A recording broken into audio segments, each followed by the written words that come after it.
வணக்கம். தினமணி.comஇன் செய்திகள் சில வரிகளில்.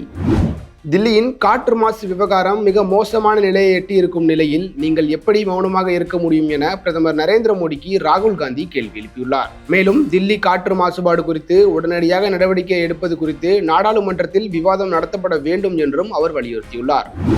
கோவாவில் 77 அடி உயர ராமர் சிலையை பிரதமர் நரேந்திர மோடி இன்று திறந்து வைத்தார். கோவாவில் ஸ்ரீ சமஸ்தானம் கோகர்ண ஜீவோட்டம் மடத்தின் 550ஆம் ஆண்டு நிறைவு விழா கொண்டாட்டங்களில் ஒரு பகுதியாக ராமரின் 77 அடி உயர வெண்கலச் சிலையை அவர் திறந்து வைத்தார்.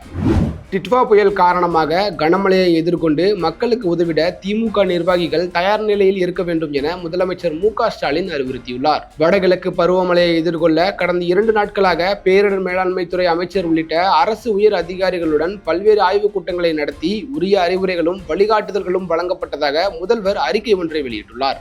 கனமழையை எதிர்கொள்ள அனைத்து முன்னெச்சரிக்கை நடவடிக்கைகளும் தயார் என தெரிவித்த அவர் அதி கனமழைக்கான எச்சரிக்கை விடுக்கப்பட்டுள்ள நிலையில் மக்கள் அவசியமின்றி வெளியே வர வேண்டாம் எனவும் பாதுகாப்பான இடங்களில் இருக்குமாறும் அவர் அறிவுறுத்தியுள்ளார்.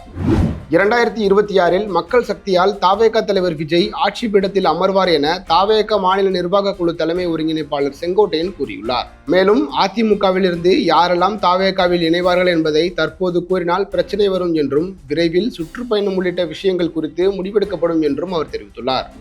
தென்மேற்கு வங்கக்கடலில் நிலவி வரும் திட்வா புயல் காரணமாக இன்று ராமநாதபுரம், புதுக்கோட்டை, தஞ்சாவூர், திருவாரூர், நாகப்பட்டினம் ஆகிய 5 மாவட்டங்களில் அதி கனமழைக்கான ரெட் அலர்ட் விடுக்கப்பட்டுள்ளது.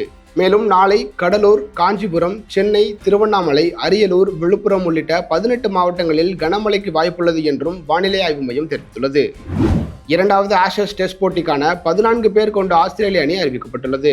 முதல் போட்டியில் காயம் காரணமாக இடம்பெறாத அணியின் கேப்டன் பேட் கமின்ஸ் 2வது போட்டியில் இருந்தும் விலகி இருப்பது குறிப்பிடத்தக்கது.